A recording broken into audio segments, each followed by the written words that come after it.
Olá, amigos, tudo bem? Aqui é Guilherme Carvalho, da WCCA, o Wilson Cerqueira Consultores Associados, e é um prazer realizar o terceiro WCCA Cast, sempre trazendo para vocês convidados que possam agregar experiências no seu dia a dia.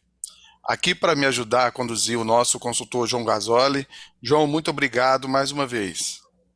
Ô Guilherme, boa noite, Francisco. Muito obrigado você por mais uma vez contar conosco para esse debate bem interessante, essa conversa, na verdade, que nós vamos fazer aqui com o grande amigo Francisco. Muito obrigado.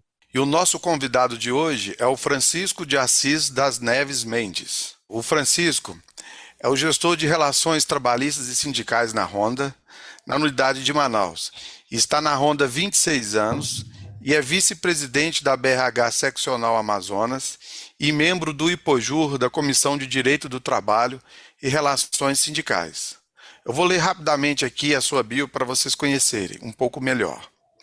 Doutorando em Ciências Empresariais e Sociais na UCES da Argentina, mestrado em Estratégias Empresariais em Portugal e Extensão na Inglaterra, MBA em Gestão Empresarial na USP e MBA em Transformação Digital e Futuro dos Negócios da PUC, Porto Alegre, administrador com especialização em Gestão de RH pela Universidade Cândido Mendes, do Rio de Janeiro, Direito do Trabalho e Previdenciário, pela PUC Minas e Relações Sindicais Trabalhistas pela WCCA. Também atua como professor e pós-graduação, palestrante, treinador, pesquisador e escritor. Hoje, atualmente, coautor de 13 livros, dos 13, 9 pela Literary Books, 1 pela editora IBC, 2 pela editora Garcia e 1 pela IPOJUR LTR. Francisco, a gente vai bater um papo aqui hoje, né? Quando eu te convidei, a gente sabe que você escreveu aí um artigo aí pela IPOJUR sobre acordos coletivos como um instrumento de flexibilização nas relações de trabalho. Eu queria aí que você desse um pequeno resumo para nós sobre esse tema, né? Para que depois o João Gasoli possa aprofundar um pouco mais. A palavra é toda sua, viu? Fique à vontade. Obrigado novamente aí ao Guilherme e ao João, né? E a WCCA, a qual eu tive a felicidade de participar da formação, da especialização, inclusive com os treinadores aí, o João, né? Onde nós pudemos ter grandes aprendizados de outros segmentos, de outras realidades do Brasil. A ideia do acordo coletivo como instrumento de flexibilização surgiu a partir da reforma trabalhista, né?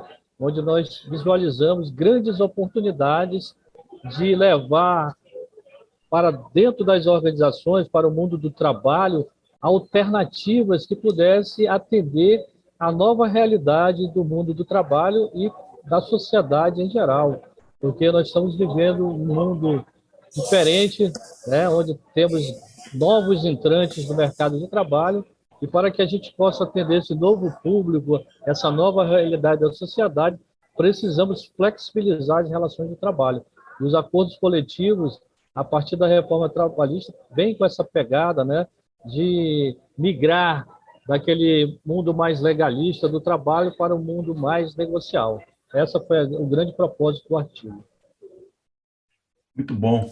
Francisco, se me permite, então, iniciar com uma pergunta, né, sobre esse artigo que eu tive a oportunidade de ler, né, rico em detalhes, rico em explanações, né.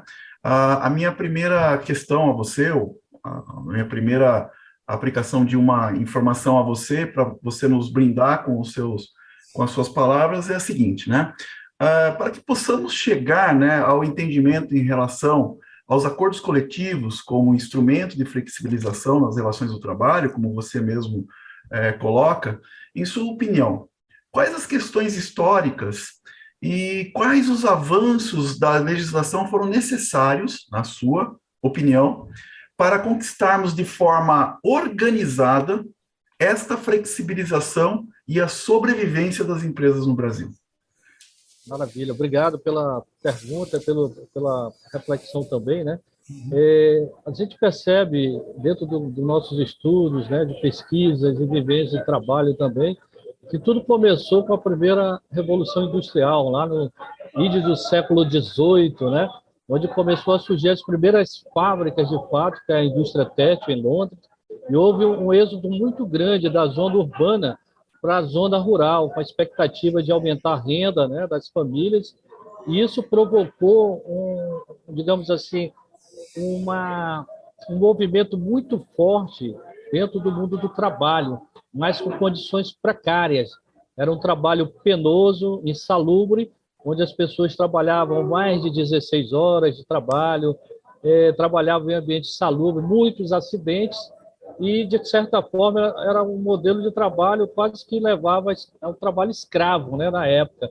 E, nesse primeiro momento, após as pessoas começarem a se organizar, ganhar força dentro do trabalho, começou os questionamentos dos trabalhadores, e aí começa o primeiro movimento de organização, de associação do trabalho, que, continuando esse avanço do mundo do trabalho, nós tivemos no início do século XIX a segunda Revolução Industrial, que realmente alavancou, né, os empregos, gerando renda, gerando riqueza, né, até então para Londres, depois se expandindo nos Estados Unidos e Ásia, e ali ganha força as associações cobrando do capital, como chamavam, dos patrões, né, na época, direitos para os trabalhadores, que até então eram apenas deveres. Então começa a surgir alguns regramentos, ainda não em forma de lei, mas direitos para que as pessoas tivessem uma jornada menor,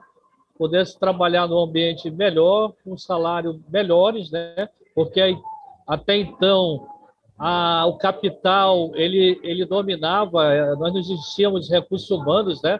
Era o chamado capataz na primeira revolução, e começa a surgir as áreas de recursos humanos, as relações industriais, com essa preocupação de gerar melhores condições de trabalho. Isso aí foi caminhando, né, da terceira revolução industrial, com a tecnologia, onde veio aquele grande medo, né, da perda dos empregos, mas pelo contrário, né, houve uma expansão e a necessidade de mão de obra mais especializada. Então, cada vez que isso foi avançando, a exigência de um capital intelectual maior foi exigindo também a questão dos direitos trabalhistas, de regramento, e que culminou em 1º de maio de 1943, que eu gosto de lembrar, pelo então presidente da República, Getúlio Vargas, onde ele promulgou a primeira consolidação das leis trabalhistas, que foi no grande estádio de São Januário, do grande e gigante Vasco da Gama, né, que até então era um dos times mais imponentes, né, e hoje passa com grande dificuldade. Então, nós percebemos que, historicamente, as leis trabalhistas ela vem no processo de transformação. Só que, a partir de 1943, a gente praticamente congelou assim, a contextualização da lei trabalhista, né? Ficando no modelo bem legalista, só que o mundo mudou, a sociedade mudou, os negócios mudaram, e a gente chega até 2017 com o mesmo modelo de uma CLT de 1943, lógico, com leis complementares, né, que vieram surgindo para melhorar, mas que o alicerce dessa lei ela estava focada mais para o legal em detrimento do negocial.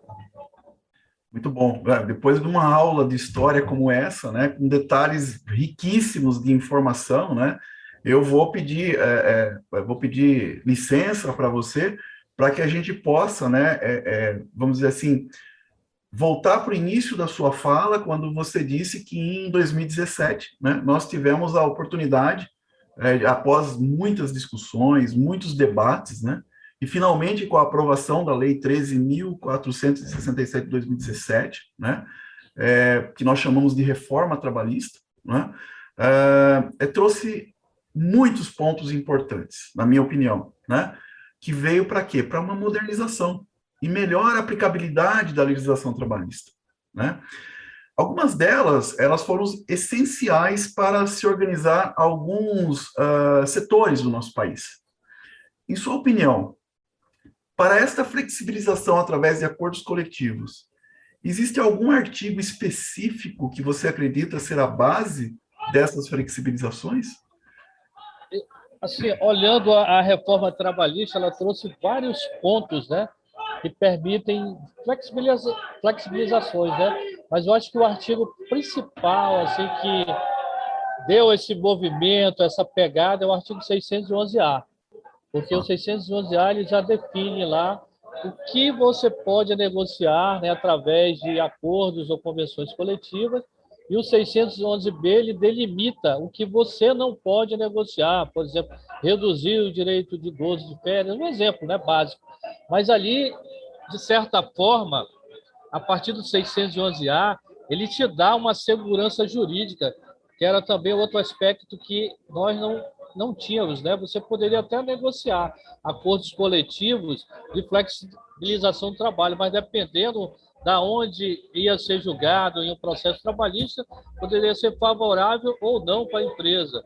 E a gente passava por vários surgimentos de, a cada dia, a cada semana, novas jurisprudências. Isso ia fortalecendo, né, a insegurança jurídica. Então, você ficava, as empresas, a área de relações trabalhistas, muito receoso de negociar a flexibilização, porque lá na frente você poderia, em vez de estar trazendo um ganho para a empresa, gerando um passivo trabalhista que lá na frente seria cobrado. Então, eu acredito muito que o 611-A ele foi um divisor de água nessa flexibilização da negociação trabalhista sindical. Muito bom, importante, né? Realmente foi um dos alicerces, né, para essa possibilidade de flexibilização, né? Muito importante e que deu, na minha opinião, muitos avanços, né, para as empresas e também para as relações entre empregados, sindicato e a própria empresa. Muito bem. Bom, depois de conhecermos tudo que nos dá a possibilidade de uma melhor flexibilização, né, e de atendermos de uma maneira mais eficiente aos diversos setores e aos empregados envolvidos, em sua ótica, quais seriam as principais vantagens desses acordos coletivos? Quando falamos de uma livre negociação entre sindicatos e empresas, por exemplo, se possível, você poderia nos dar alguns exemplos de acordos coletivos que refletem essa flexibilidade? Olha, eu vejo que com o advento da reforma trabalhista em novembro de 2017, né, e a prevalência do acordo coletivo sobre as convenções coletivas, né, e sobre a CLT, gera um mundo de possibilidades para que a área de relações trabalhistas, que foi mais fortalecida ainda, né, a partir dessa reforma, porque o negociado prevalece sobre o legislado, e você buscar entender, aí é um alerta que eu faço ao profissional de relações trabalhistas, é cada vez mais ele tem que entender o negócio da empresa, entender como é que funciona essa engrenagem, os processos, como é que é o clima organizacional da empresa, para que ele possa não mais ser um profissional reativo, que ele é acionado para negociar determinadas coisas que já estão padrão, database, PLR, mas buscar soluções que agreguem valor ao negócio da empresa. E aí ele vai ter esse instrumento, que é o acordo coletivo, para colocar em prática as possibilidades de ganhos estratégicos para a organização. Então, você percebe que nós temos irmãos, a gente costuma brincar que hoje, relações trabalhistas em conjunto com o sindicato, ele, de certa forma, pode ter até mais poder do que o legislador, porque a partir do momento que você tem essa flexibilização, você pode, desde que não prejudique, né, os trabalhadores, os colaboradores, não infrinja a ética, você pode trazer muitos ganhos. Você pode, por exemplo, foi um caso que nós implementamos na época, tínhamos dificuldade das pessoas fazerem hora extras em áreas insalubres. E com o advento da reforma, artigo 611-A, fizemos um acordo coletivo com o sindicato, desde que cumpra todos os outros regramentos sobre jornada de trabalho, para que pudesse fazer hora extra em áreas insalubres, uma coisa que, se você fizesse, você estava passivo de fiscalização, de uma multa, uma penalização. Esse é um exemplo básico, né? As compensações de trocas de dias por feriados nacionais e religiosos, de trabalhar no domingo, jornadas de trabalho flexíveis, uma maior flexibilização no banco de horas, porque muitas convenções coletivas tinham umas regras muito rígidas em relação ao banco de horas, você ficava amarrado dentro da convenção coletiva. com acordo coletivo, você pode, né, criar novos regramentos, mais flexibilização desses bancos de horas e, principalmente, pegando o gancho da jornada flexível, porque para a geração Z, isso é um ponto principal. Se você fizer uma pesquisa com a geração Z perguntando o que ela gostaria que tivesse dentro da empresa, a primeira coisa que eles falam é a jornada flexível. Legal. E a gente viu que não é pouca coisa, né? É muita coisa. É flexibilizações que aí, parafraseando uma informação que você nos trouxe aqui, de 1943 até os dias atuais, nós não tivemos nenhum movimento na legislação trabalhista que nos desse essa oportunidade. Então, é um marco histórico, na minha opinião, e que nós, como relações trabalhistas, precisamos aproveitar da melhor forma possível, né? Para também não, como você mesmo disse, não desenvolver instrumentos que sejam instrumentos para fortalecer um lado, fortalecer o outro, mas para que tenha um equilíbrio, né, entre as relações. E aí entra o papel dos relações trabalhistas, dos profissionais de relações trabalhistas, que além de conhecer o negócio, como você falou, porque o que traz a necessidade de uma flexibilização, na maioria das vezes, é uma adaptação das empresas para poder atender às suas demandas dentro de um processo de manutenção dos empregos, né? Então, isso tudo é importante. Francisco, eu, de minha parte, assim, eu agradeço muito, né, esse momento que nós tivemos aqui, assim, para mim, é rico em detalhes, rico em informações, e não é à toa a quantidade de livros, né, que você teve a oportunidade de escrever e que escreve ainda, né? Eu fico até um pouco assustado de acompanhar você nas redes sociais, a quantidade e a velocidade de livros que você tem lançado em nome das áreas de relações trabalhistas, em nome das modificações e principalmente das inovações, né, tecnológicas que está surgindo, das gerações, como você falou. Logo, logo nós vamos ter que também conversar um pouco as questões dos gêneros, né, relacionado às questões trabalhistas também. Então, tudo isso para mim foi muito rico e muito proveitoso. Eu gostaria de deixar o meu agradecimento a você, né? Muito obrigado por essa oportunidade, esse momento, e espero ter muitos outros momentos como esse para que a gente possa discutir temas tão importantes como esse. Eu queria só acrescentar que antes do início aqui, eu estava conversando com ele. Hoje circula 11 mil pessoas na fábrica onde ele está diariamente. São 11 mil colaboradores. Então, assim, para quem está na área de relações sindicais e trabalhistas e cuida há 26 anos da Honda, né, com tanto carinho que o Francisco cuida, a gente só tem a aprender.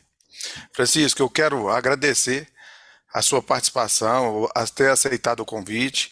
Quero também agradecer já o João também, mais uma vez, por me ajudar aqui a fazer essa live acontecer. E também aproveitar e agradecer o Paulo aí da Globocine, o Paulo Harrison, que nos apoia aí sempre nas nossas lives. Tá bom? Muito obrigado. A palavra é sua aí, Francisco, pode finalizar. Para mim, eu estou muito honrado, né, de estar participando com vocês aqui da WCCA, que eu conheci há algum tempo, né? Já tive a felicidade de trazer o Cerqueira para Manaus, foi um momento muito importante para mim na minha vida como relações trabalhistas, pela o tamanho que esse homem tem, né, na vida trabalhista sindical do Brasil. Então, é uma emoção, tá? Eu estou emocionado mesmo de estar participando com vocês e mandar um grande abraço para o mestre, porque a gente aprende muito com ele e ele sempre está trazendo coisas novas. Ao João, né, um grande mestre também, e ao Guilherme, essa pessoa maravilhosa que eu conheci, e a toda a equipe da WCCA. Muito obrigado, gratidão, e fique com Deus, e vamos seguir em frente nessa nossa jornada de aprendizado. Muito obrigado.